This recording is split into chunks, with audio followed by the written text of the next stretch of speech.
Esto es Perspectivas RTM, entrevistas, música y lecciones de vida para tu caminar con Cristo.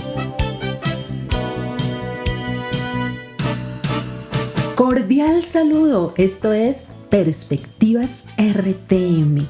Bienvenidos, gracias por estar en la sintonía de transmundial.co. Y qué bueno que otra vez podamos estar aquí para conocer esas diferentes perspectivas de cristianos, de líderes, y el objeto es que nosotros podamos conocer diferentes formas de servir al Señor y no sé, quizá usted que nos está escuchando tenga un llamado y pueda identificarlo, pueda conocerlo y pueda servirle a Dios. Me acompaña en esta ocasión Leonel Herrera en los controles y aquí también ayudándome a hacer la entrevista del día. Leonel, ¿cómo estás?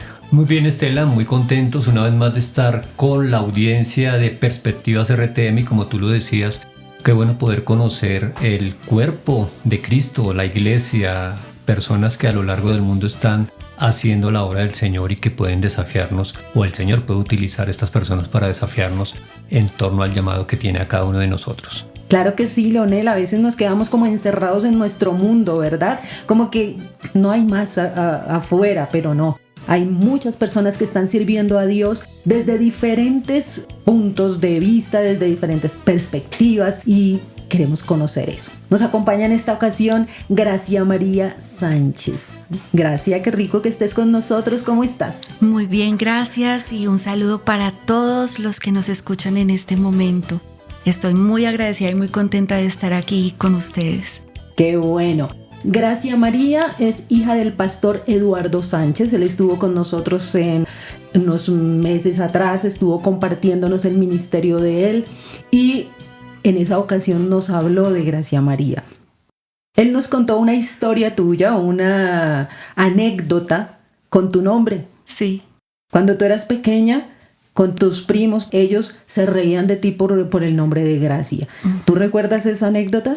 Pues es que digamos que es una anécdota que he tenido toda mi vida, porque a la gente le impacta mucho mi nombre. Uh-huh. Y de hecho muchas personas creen que me llamo de otra manera, pero cuando yo les digo, no, ese es mi nombre de verdad, les produce risa, les da como, sí, se sienten raros a veces.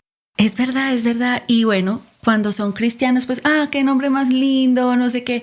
Entonces, digamos que ha sido constante esa anécdota. Así que bueno, ya lo sé manejar y me preparo.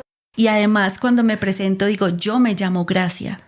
No es como, hola, Gracia. No, yo me llamo Gracia para que la gente como que de entrada lo perciba. Qué bueno. Y bueno, aparte del nombre, queremos conocer un poquito más de Gracia María. ¿Quién es Gracia María?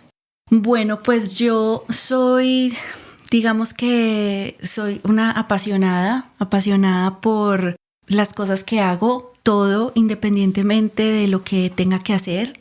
Soy muy entregada en las cosas que hago. Estudié licenciatura en música, también trabajé con bebés en estimulación desde prenatal hasta adecuada. He servido pues en la iglesia desde muy pequeña. Tengo un llamado de parte de Dios desde muy pequeña. También me gusta la política, el fútbol. Soy futbolera 100% y eso es gracias a mi papá. Él es el culpable de todo esto. Viajera también, no como normal, pero a ver, no es como que me voy a viajar así low cost y esto no puedo, pero siempre estoy esperando qué otra cosa va a pasar y eso me lleva a que también soy curiosa. Entonces siempre estoy esperando a ver qué va a pasar con el entorno que tengo a mi alrededor. Eso también soy. Y me gusta cantar y me gusta leer y tengo un gato. Gracias. Sabemos que estás trabajando como misionera en España. ¿Ya cuánto llevas allí en España y cuéntanos qué haces allí? Yo llevo 4 años trabajando en España ininterrumpidamente. Mi trabajo y mi punto de servicio es ayudar a los pastores que no tienen staff a tiempo completo. Es decir, son pastores que sí tienen hermanos que son voluntarios dentro de la iglesia, que sirven, pero no tienen un cuerpo pastoral como tal. Entonces mi trabajo es ayudarles en como en ese engranaje que necesitan a veces entre la iglesia y el pastor, y diferentes tareas que los pastores tienen que hacer porque no tienen a otra persona a tiempo completo que lo puedan asumir. Entonces Europa es un país que es muy delicado con esto del trabajo voluntario.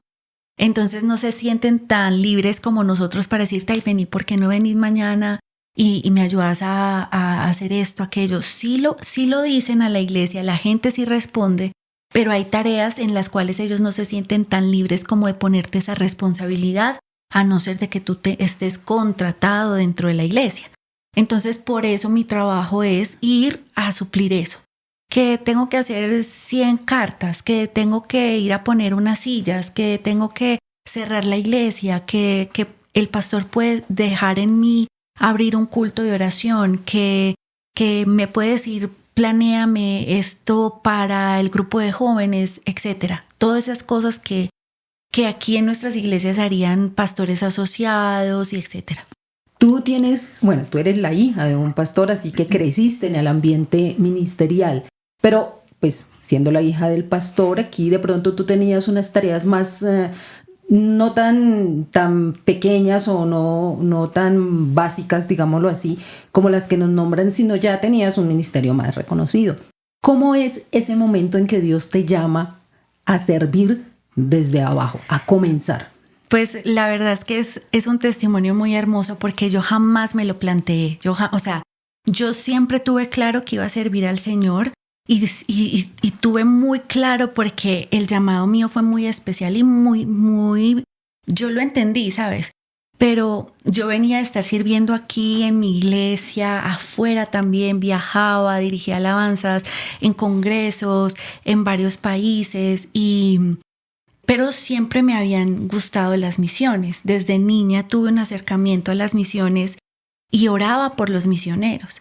Hasta que una vez hubo en la división de misiones de mi denominación, hubo un curso abierto para conceptos básicos del Islam y cómo evangelizar mujeres del mundo musulmán. Y eso a mí me tocó impresionante. A mí me llegó ese email y yo dije, yo tengo que ir. Y cuando fui, estando allá, primero yo dije, ¿yo qué hago aquí? Porque cuando llego están todos los misioneros que estaban en proceso de salir, directivos, pastores. Y aunque ellos me conocían y todo, pero yo me sentía como si yo solamente dirijo la alabanza de mi iglesia. Su dinero puede estar en el lugar equivocado. Y el segundo día, uno de los misioneros americanos que estuvo dándonos la clase en el devocional de la noche habló de su trabajo en Burkina Faso. Cómo levantó un instituto bíblico para que pastores nativos quedaran ahí, continuaran haciendo la obra, y que él ya no está más ahí, él ya estaba de retiro. Sus hijos están dentro de la obra, pero él contaba ese dolor que a él le producía el no poder seguir estando allá. Y yo me acuerdo que después de que él empezó a hablar eso, en el salón empezamos a llorar y empezó a escucharse como un lamento. Y yo me acuerdo que yo me arrodillé y le dije, Señor, yo sé que yo me voy a equivocar en todo. Yo voy a tener que hablar con el que no es, le voy a dar la mano cuando no tengo que dar la mano. No soy la mejor para esto, pero si tú consideras que yo puedo hacerlo y que los que podían hacerlo no lo hicieron y te dijeron que no, yo a ti te digo que sí. Y me acuerdo que esa noche yo le lloré mucho al Señor y mi corazón como que se despertó aún más. Uh-huh.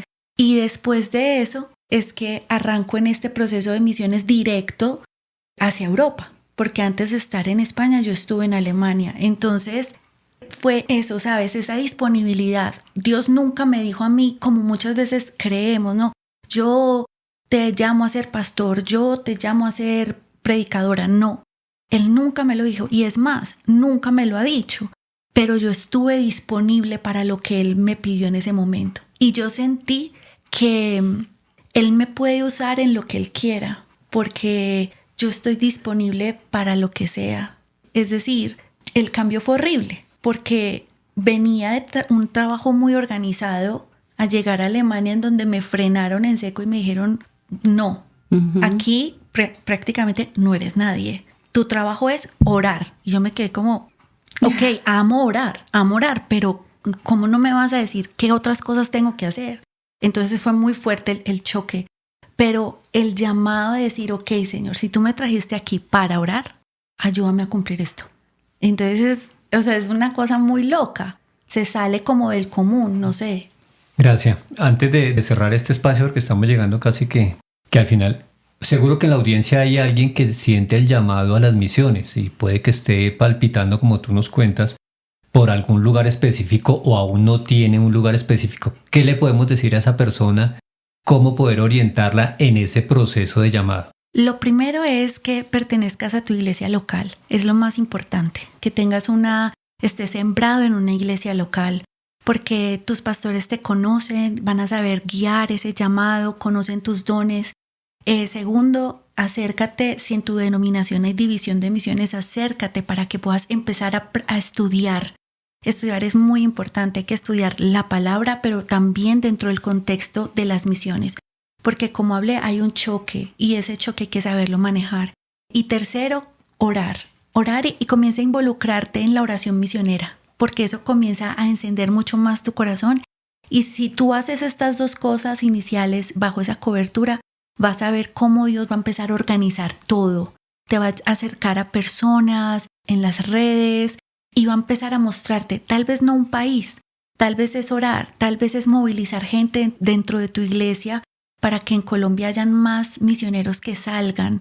Tal vez es apoyar económicamente a proyectos misioneros que lo necesitan urgentemente. La forma hay muchas. Todos los viernes a las 12 del día se ora por el pueblo musulmán. Puede ser parte de esto. Entonces, lo más importante es que lo hables, que pidas oración por ti y que permitas ser conducido en ese camino por tus pastores. Y hay algo que me llamó la atención de lo que nos estabas contando, Gracia María, y es esa disposición tuya de servir. Porque tú dices, a mí Dios no me dijo, ven, vas a servir como misionera. No, sino que tú empezaste a servir. Uh-huh. A veces como que nos quedamos cruzados de brazos y bueno, estoy esperando aquí el llamado del Señor, no sé si Él me va a llamar a ser misionero, si me va a llamar a ser, no sé qué está pensando la persona aquí que puede Dios hacerle, pero no es eso. Es empezar a servir. Así es. Y Dios va guiando ese servicio, ¿verdad? Así es.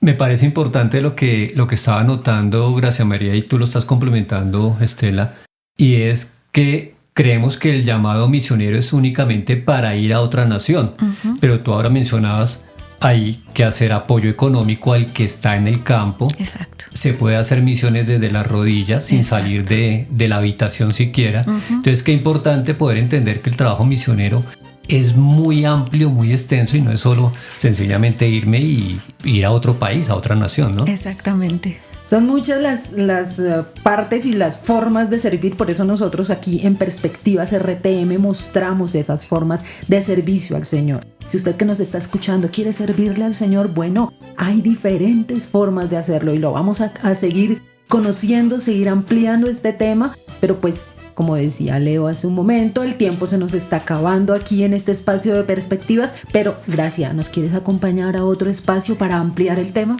Claro que sí, además me dejaron con el tema en la boca. Quedamos iniciados. Exacto. Bueno, entonces, por favor, apreciado oyente, no se vaya a apartar, continúe en transmundial.co porque hay mucho más, hay palabra de Dios para conocer, para aprender, diferentes testimonios que nos inspiran y continuamos Perspectivas RTM. Bendiciones. Compártenos tu perspectiva del programa de hoy al +57 304 411 8020 y no olvides seguirnos en nuestras redes sociales. Encuéntranos como RTM Colombia.